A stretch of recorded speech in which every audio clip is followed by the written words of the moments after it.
Hi guys, welcome back to Nature Boy YouTube channel. तो आज था मेरा बायोलॉजी का एग्ज़ाम फॉर क्लास 12th और आज की डेट है 27 मार्च 2026। तो हाँ, तो अब मैं बताता हूँ आपको स्टार्टिंग से मैं मतलब कैसा गया, क्या क्या किया मैंने बायो प्रिपरेशन के लिए। तो अगर मैं सच सच कहूँ तो मैंने प्रिपरेशन शायद लास्ट के 4 दिन में, मुझे भले 15 दिन की छुट्टी मिली थी, बट मैंने जो एक फुल फ्लेज तैयारी होती है ना, प्रॉपर तैयारी की, हाँ अब मैं फुल फोकस के साथ पढ़ूंगा, वो मैंने शायद 4-5 दिन पहले करी थी। और उस चीज़ में उसके बाद मैंने फिर सारा अपना सिलेबस कवर किया था, क्योंकि मैंने करीब 1 महीने से मैंने नहीं पढ़ा था बायो, बिकॉज वो फिजिक्स केमिस्ट्री सारा वो चल रहा था।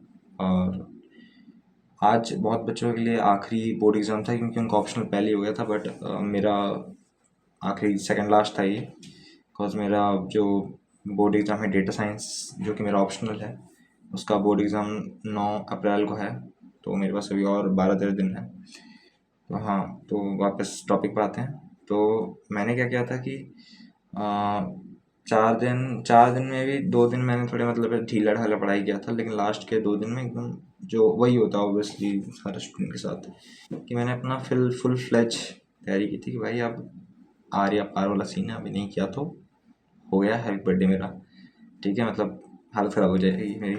तो फिर मैंने वो करना शुरू किया। प्लस और उस टाइम पे मैं जब सिलेबस कंप्लीट कर रहा था, तो फिर मेरे स्कूल ग्रुप में जो मैम है, उन्होंने 63 मोस्ट इंपॉर्टेंट टॉपिक्स का लिस्ट भेजा, जो कि बहुत बहुत बहुत बेनिफिशियल रहा मेरे लिए। अगर आपको चाहिए आप कमेंट कर सकते हो, अगर आप अभी 12th में जा रहे हो, मतलब ये आप 11th पास कर 12th में आए, तो आपको चाहिए तो मैं वो कमेंट सेक्शन में डाल दूंगा। वो लिस्ट बहुत जो बहुत हेल्पफुल था मेरे लिए। तो हुआ क्या था कि मैं सिलेबस कंप्लीट कर रहा था 2 तारीख से, जो मैंने फुल फ्लेज सिलेबस करना शुरू किया था। और मतलब सेकंड लास्ट डे से फिर सेकंड लास्ट और last day before my board exam of biology, इन दोनों दिनों में मैं सिलेबस कंप्लीट कर रहा था, ठीक है। तो अब मेरे ध्यान आया कि यार मेरे को रिवीजन करना है। और जो मैम ने भेजे हैं लिस्ट, उससे अच्छा रिवीजन का कोई मतलब तरीका नहीं हो सकता कि जैसे क्या बोलते हैं, जो इम्पोर्टेंट जितने भी टॉपिक्स हैं ना, तो मैंने उसको क्या किया था, नोट पैड में लिख लिया था, अपने फ़ोन के लिखा नहीं था मैंने डिजिटली। तो मैं क्या कर रहा था, जैसे एक टॉपिक रिवाइज किया और मैं फिर कट कर दे रहा था उसको, मतलब डिलीट कर रहा था उस पार्ट को। तो ऐसे करते करते करते करते बहुत लेट जब मैंने स्टार्ट किया था, तो ये मेरे बोर्ड एग्ज़ाम से, क्योंकि आज था मेरा बोर्ड एग्ज़ाम, तो आज सुबह ही मैं शायद 1 बजे मैंने स्टार्ट किया था। और 1 बजे तक 4 बजे तक, 1 बजे से लेकर 4 बजे तक मैंने करीब 40 टॉपिक्स मैंने रिवाइज कर लिए थे। फिर जो 20 टॉपिक, सॉरी 23 टॉपिक्स जो रहते थे, वो मेरे मतलब जो 3 चैप्टर मैंने सोचा कि मैं सुबह उठ के करूँगा, उनके थे। तो उनमें वो था, इवोल्यूशन था, मॉलिक्यूलर बेसिस ऑफ इनहेरिटेंस, अ, और रिप्रोडक्शन फ्लावरिंग प्लांट्स। तो हाँ, आई नो ये बहुत अच्छे खासे लेवल के टॉपिक्स हैं, और ये सुबह के लिए आप नहीं छोड़ सकते। बट मेरा मैंने रिवीजन कर रखी थी, तो मुझे उतना मतलब उसका वो नहीं हुआ। मैंने पहले से रिवाइज वगैरह कर रखा था सारी चीज़ें। तो इसीलिए मैंने मतलब छोड़ दिया था लास्ट के लिए। तो बस ऐसे जैसे तैसे करके मैं मतलब, ऐसा था कि मैं खा रहा हूँ, वीडियो देख रहा हूँ, वही हालत हो जाती है कि यार एकदम अब जैसे तैसे कंप्लीट करो यार, जैसे तैसे करके। तो मैं उस स्कूल के, मेरे सेंटर, मेरे चेकिंग होती है ना, वो मेन गेट होता है स्कूल का, जहाँ पर सेंटर पड़ा था, तो मैं वहाँ अंदर जाने से पहले तक वो मैं पढ़ रहा था। फिर मैंने अपना बैग वगैरह साइड किया, और मैं फिर प्रॉपर लेके, मतलब प्रॉपर रेडी होके, अपना सारा की पैड वगैरह, की पैड बोल रहा हूँ, वो जो एग्ज़ाम पैड होता है ना, वो लेके, और अपना पाउच वगैरह लेके सारा मैं चला गया अंदर। वहाँ पे क्या होता है कि आपको बोर्ड एग्ज़ाम में वही होता है कि शायद आपको 15 मिनट पहले अंदर कर देते हैं, ताकि आप आराम से बैठ वगैरह लो और अपना जो भी चीज़ें अरेंज कर लो। उसके बाद फिर 10 बजते ही फिर पेपर डिस्ट्रीब्यूट होता है, सॉरी 10 बजते ही आंसर शीट डिस्ट्रीब्यूट होता है। और 10:15 पे आपको पेपर दिया जाता है, अपना आपका क्वेश्चन पेपर। शायद मैं गलत भी हो सकता हूँ, तो ऐसा कोई वो नहीं है ना, मैं बस एस्टिमेट करके बता रहा हूँ, मैंने इतना ध्यान नहीं दिया इस टाइम इस चीज़ पे। तो ऐसा हुआ, तो मैंने सबसे पहले जैसे मैंने अपना क्वेश्चन पेपर देखा, तो मैंने देखा एमसीक्यूज, चलो एमसीक्यूज स्टार्ट करते हैं, भगवान का नाम लिया, फिर मैंने एमसीक्यूज वगैरह स्टार्ट करना शुरू किया।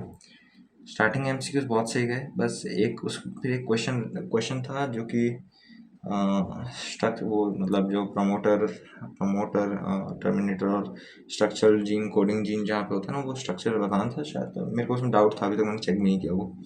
तो उसमें डाउट था, तो वो चलो छोड़ो, मैं फिर उसमें एज्यूम करके मैंने मतलब जो मेरे को लगा सही है, अच्छा यहाँ पे ये होता है, यहाँ पे पॉपुलैरिटी शायद ये हो सकती है, फिर मैंने कर दिया, उसको आगे बढ़ा दिया। फिर उसके बाद मैं ऐसे एमसीक्यू करता गया और मेरे सारे मतलब एमसीक्यू ठीक ठाक बढ़िया गए मेरे, उतना कोई वो नहीं है, बस एक दो एमसीक्यू, दो दो तीन मैं कहूँगा, एक एमसीक्यू नॉर्मल था और बाकी जो दो थे वो असर्शन रीजनिंग मुझे डाउट है, तो मैंने चेक नहीं किया, मुझे नहीं लगता कि मुझे चेक करना चाहिए फालतू में, वो फिर वही होता है कि यार एक दिमाग में रह जाता है, फिर मुझे वो नहीं करना। मैंने मतलब अच्छा गया है पेपर में जितना मैंने किया है। उसके बाद में सेकंड सेक्शन बी पे आया। सेक्शन बी में इन लोगों ने क्या किया था कि जो लॉन्ग क्वेश्चन होते हैं उसको 2 मार्क में दे रखे थे, तो अब मुझे प्रॉपर एक्सप्लेन करना ही पड़ेगा उसमें, क्योंकि बिना एक्सप्लेन किए वो आंसर कंप्लीट ही नहीं माना जाता। तो ऐसा हो गया था कि 2 मार्क्स का एक 2 मार्क्स का क्वेश्चन एक पेज पूरा ले रहा था, तो ऐसे करते करते मैंने किया। फिर सेक्शन सी पे आया। फिर सेक्शन सी में भी मतलब अच्छा खासा टाइम लग गया था मुझे। तो सेक्शन सी अरे हाँ, यहाँ को पेपर दिखाना भूल गया था, सॉरी। तो ये है पेपर और ये है मेरा सेट 3 था और 57 कोड था मेरा, 57 3/3/3 जो भी है वो था। हाँ तो बस यही था।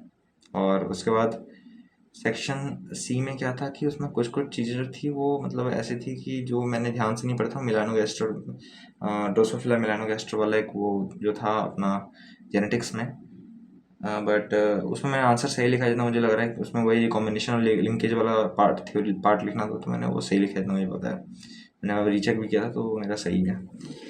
तो ऐसे करके सेक्शन सी मेरा होपफुली सारा सही मैंने किया जितना मुझे लग रहा है।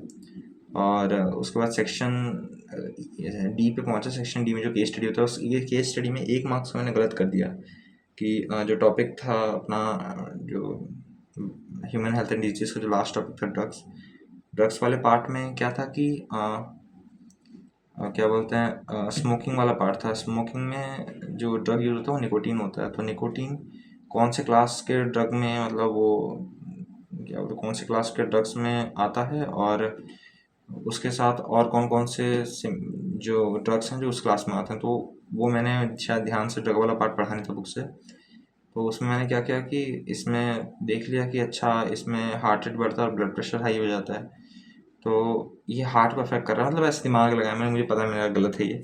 मैंने उस टाइम पे ऐसे सोचा कि अच्छा तो कार्डियोवैस्कुलर को कौन अफेक्ट करता है, कैनाबिनॉइड्स, तो इसका मतलब ये दोनों इस एक में होंगे, तो मैंने वही कर दिया। ठीक है, आई नो मेरा वो 1 मार्क्स गलत हो गया केस स्टडी में, दैट्स ऑल राइट, वो नहीं है। और लॉन्ग क्वेश्चंस मैंने सारे किए जितना मुझे लग रहा है कि मेरे सारे सही हैं। तो बस यही था।